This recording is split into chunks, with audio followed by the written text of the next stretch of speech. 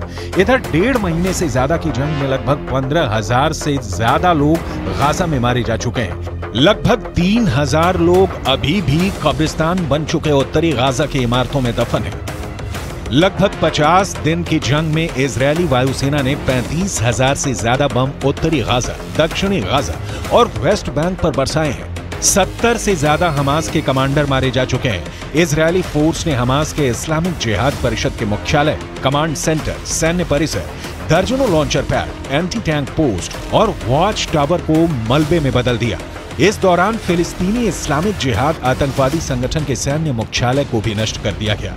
इसके अलावा आईडीएफ ने हमास के कई बुनियादी ढांचे को भी बर्बाद कर दिया। इधर हमास के टॉप कमांडर इस्माइल हानिया ईरान के साथ मिलकर इजरायल से लंबे युद्ध की जबरदस्त तैयारी कर रहे हैं। जरा इन तस्वीरों को देखिए। हमास के नेता और टॉप कमांडर इस्माइल हानिया ईरान के विदेश मंत्री हुसैन अमीर अब्दुल्लाहियान के बीच एक जबरदस्त मीटिंग हो चुकी है। दावा किया जा रहा है कि कतर की राजधानी दोहा में हुई इस मीटिंग में ईरान ने हमास की लीडरशिप को साफ कर दिया है कि ईरान इजरायल के खिलाफ जंग में उतर चुका है। अब ईरान की बेतहाशा सैन्य ताकत हमास की ताकत बन गई है। यानी गाजा में इजरायल को सिर्फ हमास से नहीं बल्कि ईरान की सेना, लेबनान के हिजबुल्लाह लड़ाकों और हमास के सुरंग जिहादियों से जंग करनी पड़ेगी। אני כבר רואה את האזרחים של עזה הולכים עם דגלים לבנים לאורך החוף ונעים דרומה. וחיזבאללה גורר את לבנון למלחמה שעלולה לקרות. והוא עושה טעויות. אם הוא יעשה טעויות מהסוג הזה כאן, गाजा में एक बम का बदला लेगा ईरान। लेकिन वहीं दूसरी तरफ इजरायली सेना के हौसले 7वें आसमान पर पहुंच गए हैं। जरा देखिए कैसे। इजरायल की एयरफोर्स के चीफ मेजर जनरल टोमेर बार ने एक टीवी चैनल पर ऐलान किया कि जरूरत पड़ने पर पूरे मिडिल ईस्ट में कहीं भी बम गिराए जा सकते हैं। इजरायली वायुसेना प्रमुख की ओर से आए इस बयान को खास तौर से ईरान और हिजबुल्लाह के लिए चेतावनी की तरह देखा जा रहा है। इजरायल की वायुसेना चीफ ने कहा है कि हम हमास पर चौतरफा हमले कर रहे हैं, उसको जमीन पर और जमीन के नीचे मार रहे हैं। हमारे जवानों ने हजारों आतंकवादियों और उनके ठिकानों पर हमला किया है। हमने हमास को खत्म करने की कसम खाई है और हम उनको चुन चुन कर खत्म करेंगे।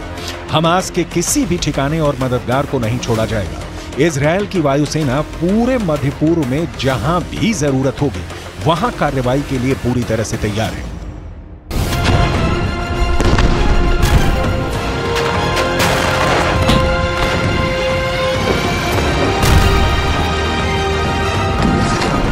אנחנו חודש כבר במלחמה, פוגעים מאוד מאוד קשה בחמאס, פוגעים בהנהגה של חמאס, פוגעים במפקדים, פוגעים במחבלים, הורסים לחמאס את התשתיות בעזה, ואנחנו גם כל הזמן במוכנות לאזורים אחרים.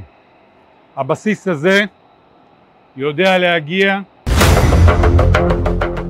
हमास की मौजूदा सैन्य क्षमता को देखें तो उसके पास ज्यादातर ईरान के दिए हथियार हैं। इजरायल पर मौजूदा हमले में फज्र 3 और फज्र 5 रॉकेट का इस्तेमाल किया जा रहा है।